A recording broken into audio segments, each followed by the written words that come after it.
બનાસકાંઠાના લાખણી તાલુકાનું વૈભવ છે જસરા ગામનો અશ્વમેળો, જે લુપ્ત થતી અશ્વની જાતિને ટકાવી રાખવા અને આજની નવી પેઢીમાં અશ્વ શક્તિની સંસ્કૃતિની સમજ અને તેને સન્માન આપવા માટે ઉજવાય છે, જેનું દર વર્ષે મહાશિવરાત્રિના મહાઉત્સવે શ્રી બુઢેશ્વર મહાદેવ મેળા સમિતિ દ્વારા આયોજન કરવામાં આવે છે।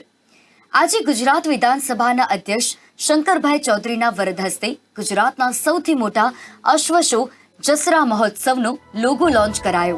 આ પ્રસંગે શિક્ષણ રાજ્યમંત્રી પ્રફુલભાઈ પાનસેરિયા, સમિતિના અધ્યક્ષ મહેશ દવે, આનંદ દેસાઈ, કહાન પટેલ, ભૂપેન્દ્ર દેસાઈ, એ.કે. જાડેજા, મનીષ ચૌધરી, વિહાજી રાજપૂત, જિગ્નેશ જોશી, કિરણ પટેલ, હરજી ચૌધરી તેમજ અલ્પેશસિંહ જાડેજા ઉપસ્થિત રહ્યા।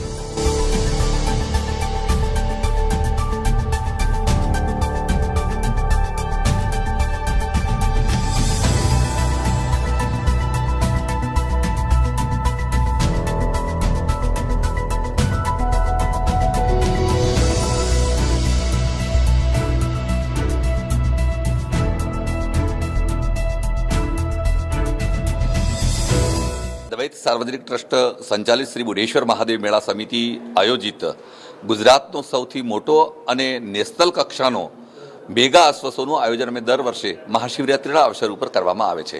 બનાસકાંઠા જિલ્લાના નાનકડા જસરા ગામે દર વર્ષે આયોજન થાય છે। આ વખતે 13મો મેગા અશ્વ શો છે। ગઈ વખતે 780 જેટલા અશ્વો ભાગ લીધો હતો। આ વખતે 1000નો લક્ષ્યાંક પણ પાર પાડશે એવી સંભાવના છે। આમાં મારવાડી અશ્વનો બ્રીડ શો, કેમલ શો અને અન્ય પ્રકારની હરીફાઈઓ, રહેવાલ, પાટીદોડ, tent packing, jumping, endurance race, ગરો લેવો, બેરલ રેસ સહિતની લગભગ 34થી વધારે ઇવેન્ટ્સ થવા જઈ રહી છે। આજ સુધી અમે સંસ્થાના કાર્યક્રમો જે પ્રકારે કર્યા છે ને 5 લાખ જેટલા લોકો 5 દિવસમાં અવરજવર કરતા હોય છે।